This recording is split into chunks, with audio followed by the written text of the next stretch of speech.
Welcome back sa Math Husay General Math Tutorial. Sa lesson na ito, pag-uusapan natin ang laws of logarithmic function. Let's start!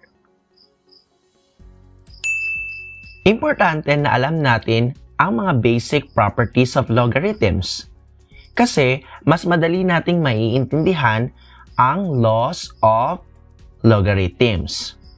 Ano-ano nga ba ang laws of logarithms?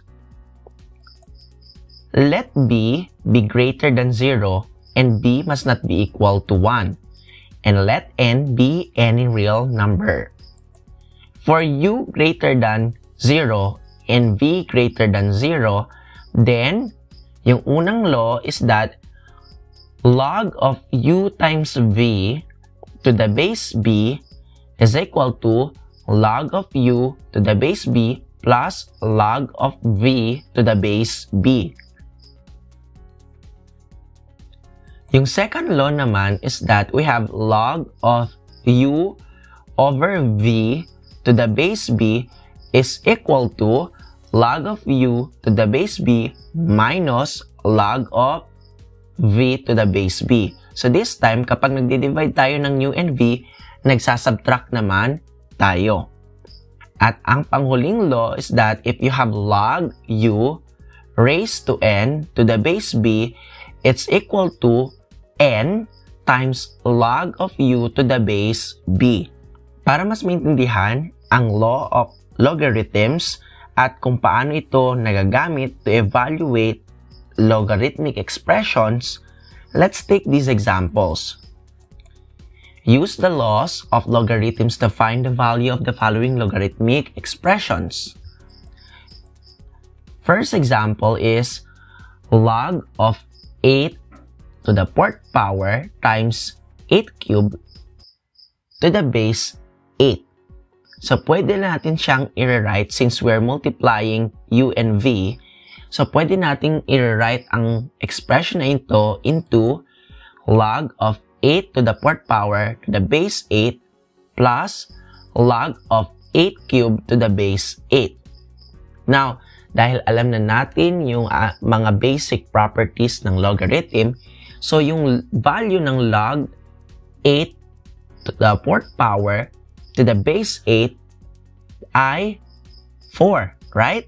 Yung value naman ng log of 8 cubed to the base 8 ay 3.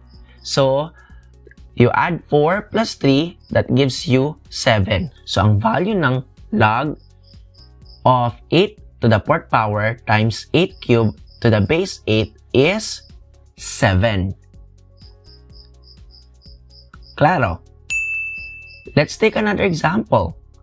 Log of 125 divided by 5 to the base 5. So, kung mapapansin niyo yung u is divided by v. So, this time, ang gagawin natin, pwede nating i-rewrite yung ating logarithmic expression as log of 125 to the base 5 minus log of 5 to the base 5. Now, alam natin na ang value ng log of 125 to the base 5 is 3. Yung value naman ng log of 5 to the base 5 is 1. So, 3 minus 1 is 2.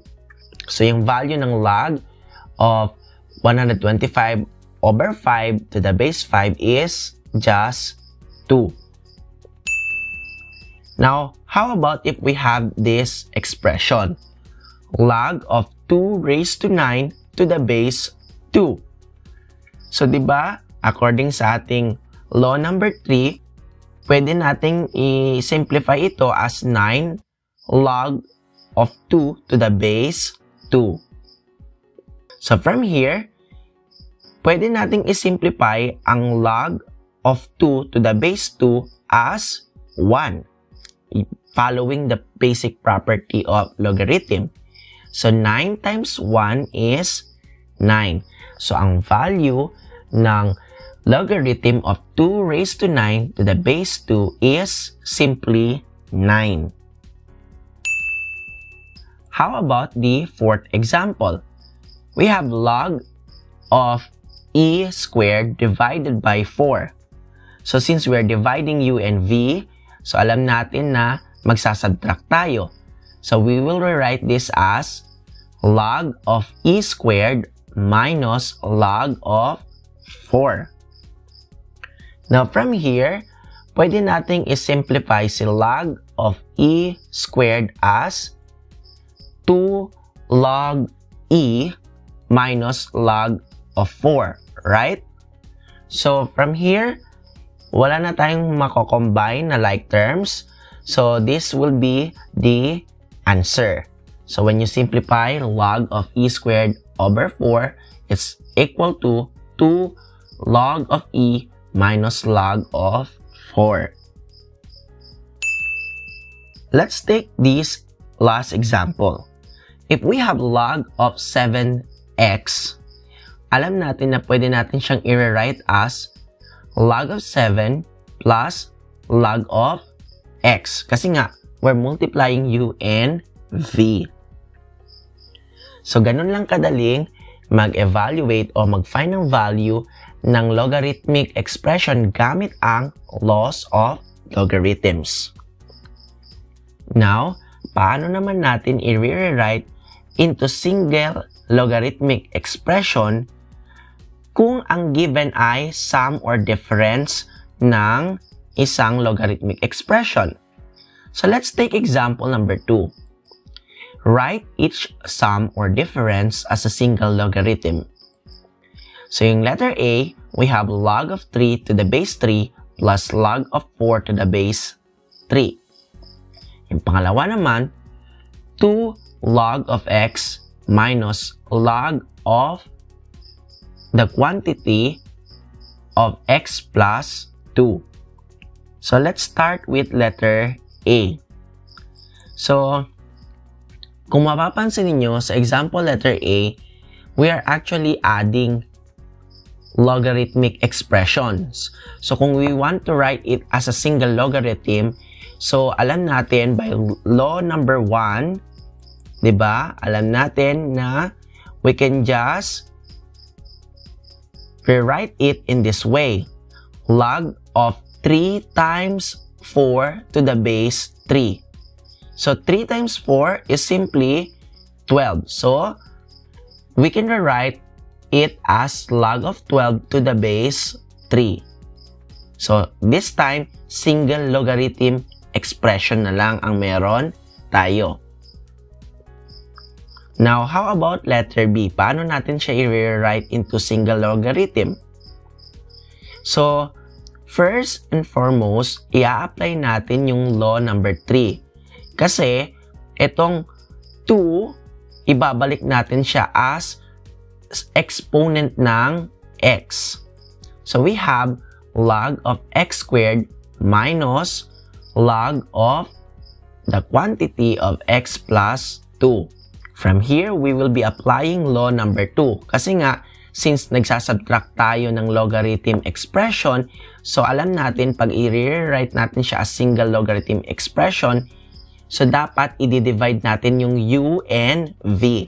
So in this case, we have log of x squared divided by x plus 2.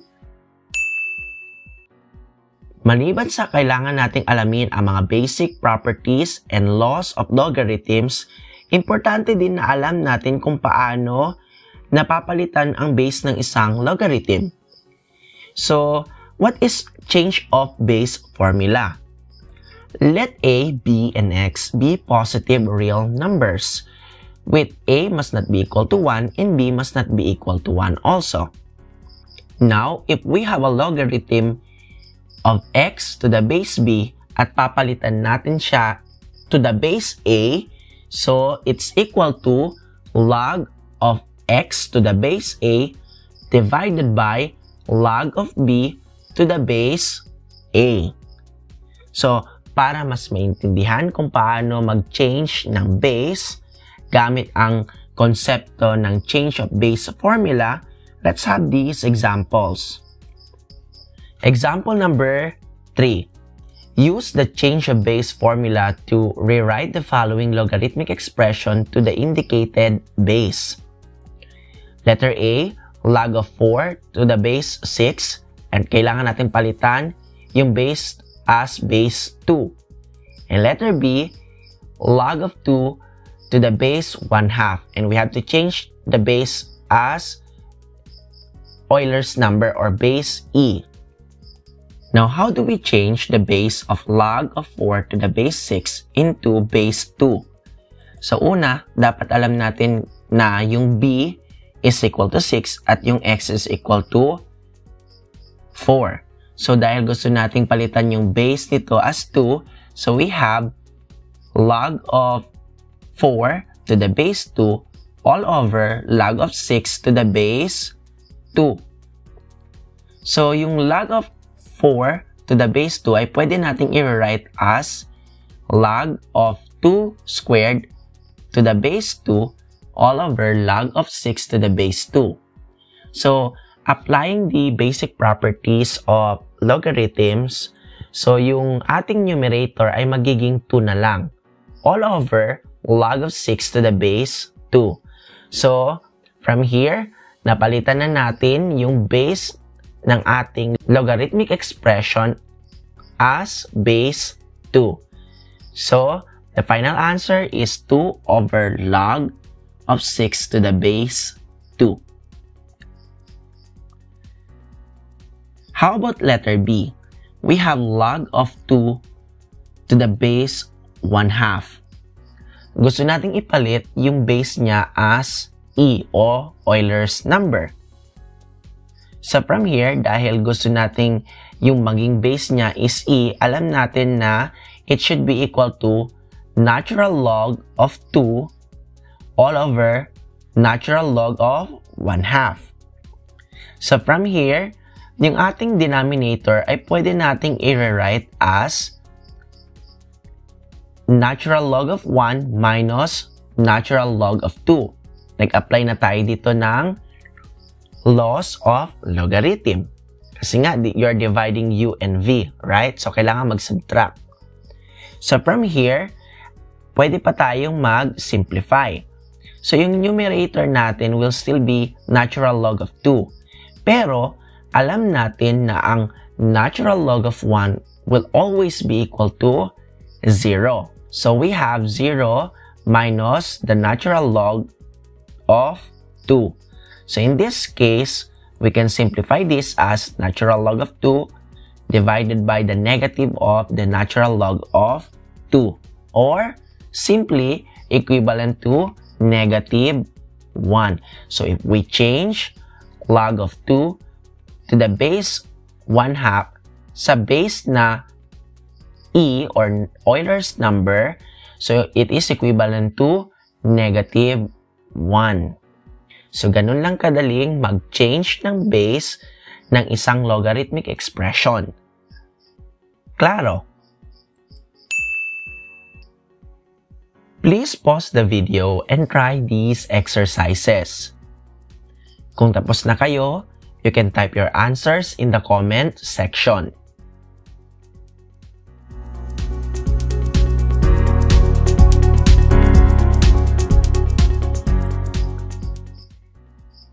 Tandaan, ang sikreto para maging mahusay, matuto at mag-ensayo. Huwag kalimutang i-like at i-share ang video ito at mag-subscribe sa Math Husay Math Tutorial. Kita-kits sa susunod na lesson at matutong mag-solve ng logarithmic equations. See ya! Bye!